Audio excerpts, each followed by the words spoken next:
There's a quiet wisdom in the kind of distance you keep. Carl Jung once said, "The meeting of two personalities is like the contact of two chemical substances. If there is any reaction, both are transformed. But not every transformation leads to growth. Some reactions corrode your spirit. Some people, simply by their nature or their wounds, bring you closer to your shadow than your soul." And so, part of individuation, the Jungian journey, toward wholeness, is learning not just who to love, but whom to step away from. You see, you don't truly protect your peace by isolation. You protect it by awareness, by recognizing the energies that disguise themselves as connection.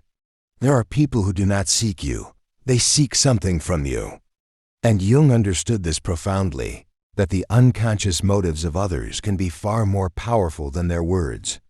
So stay away from people who ask for these things, not through direct questions, but through energy, expectation, and emotional debt. Because what they ask for, they take. And what they take shapes your soul. 1. The first kind. Those who ask for your emotional validation as a substitute for their own self-worth. Jung taught that, until you make the unconscious conscious, it will direct your life and you will call it fate. These people are driven by an unseen hunger, a hunger for approval that they cannot give themselves. They will seek your empathy, your reassurance, your constant availability. They will drain you gently, not with malice, but with dependence. You'll notice it in their tone, a subtle guilt when you don't reply, a silent disappointment when you need space. They will make your energy the center of their emotional gravity. And slowly, your compassion becomes your weakness. Because when someone cannot hold their own shadow, they will hand it to you, disguised as love. Jung would call this projection, the unconscious transfer of one's inner chaos onto another's calm. So beware the ones who always need saving. Love them, yes, but do not live inside their need. For their validation is a well with no bottom, and your peace will drown trying to fill it. 2. Then, there are those who ask for your silence, not for peace, but for control. These are the people who are uncomfortable with truth. They'll tell you not to make things complicated. They'll call your self-expression too emotional. They'll try to shrink your inner voice so their illusion of order can stay intact. Jung believed that repression is the root of neurosis. And when you live around repressed people, those who deny their own feelings, they will demand that you deny yours too. They will want your quiet compliance, not your authentic being. When you start expressing your truth, such people grow uneasy, because your light exposes their shadow. And rather than face themselves, they'll try to make you feel guilty for being honest. But the moment you silence yourself to keep someone comfortable, you betray the individuation process, the sacred journey of becoming whole. So stay away from those who make you smaller, softer, quieter, not out of love, but fear. 3. There are also those who ask for your loyalty, yet offer no integrity in return. Loyalty, in Jungian terms, can be a mask for unconscious bondage. It is beautiful when shared with mutual respect. But when demanded by someone who manipulates, it becomes a spiritual leash. You'll know these people by the way they talk about others. How loyalty for them means silence about their wrongs. How trust means agreement, not honesty. They are not loyal to truth. They are loyal to control. And when you begin to evolve, to set boundaries, they will accuse you of betrayal. They'll say you've changed, and they'll be right. Jung once observed that the most terrifying thing is to accept oneself completely. These people cannot do that, so they surround themselves with those who mirror their illusions. If you stop mirroring, they see it as rebellion. So stay away from those who use loyalty as emotional currency. Because loyalty without integrity is slavery of the soul. 4. Then, beware the ones who ask for your guilt. Guilt is a subtle form of control in human relationships. Some people live not through connection, but through emotional debt. They will remind you of what they did for you. They will hint that you owe them your presence, your gratitude, your patience. But guilt is not love. It is a shadow emotion that replaces genuine intimacy with obligation. Jung's work reminds us that guilt, when unconscious, becomes a tool of manipulation. You begin to feel responsible for someone's unhappiness. You start believing that your boundaries are cruelty, that your distance is betrayal.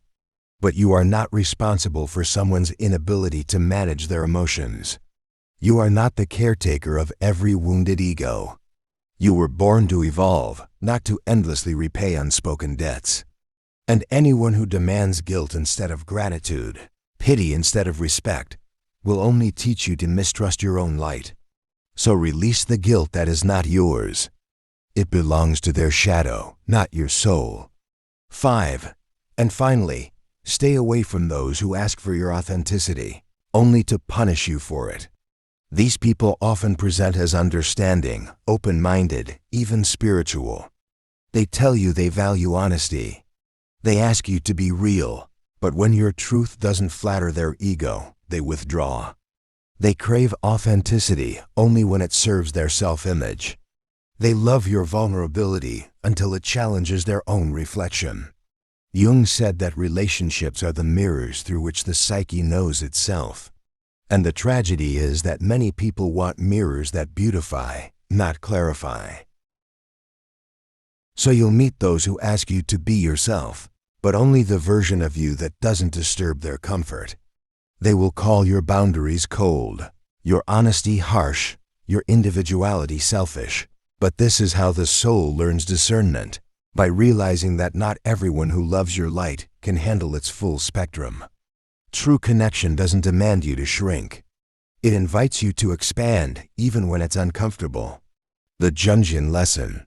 Carl Jung's psychology isn't just about theory, it's about soul hygiene. He taught that human beings are always in a dance between light and shadow, consciousness and projection. And every person you meet is an invitation, either to ascend or to regress. So when someone keeps asking for your energy, your silence, your guilt, your blind loyalty, or your half-truth, you are not just facing a person. You are facing a mirror of your own boundaries. Your task is not to hate them. Your task is to understand them and choose differently. Because individuation requires solitude. It requires the courage to disappoint others to stay true to your inner voice. And sometimes, the most spiritual act is not forgiveness or endurance. It is distance. As Jung wrote, solitude is for me a fount of healing which makes my life worth living. That solitude is not loneliness. It is the space where you reclaim your essence. So stay away, not in fear, but in clarity. Stay away, not to escape, but to evolve. And stay away, not because they are evil, but because your soul no longer resonates with the version of you that once tolerated them. The ones who truly belong in your life will never ask for your silence, your guilt, or your self-betrayal. They will meet your truth and grow with it. That is how souls recognize each other, not through need, but through presence. Protect your mind like sacred ground. Guard your energy as you would a flame in the wind. For in a world of noise, your peace is the rarest form of power. And remember Jung's timeless wisdom. The privilege of a lifetime is to become who you truly are. So walk away gracefully and become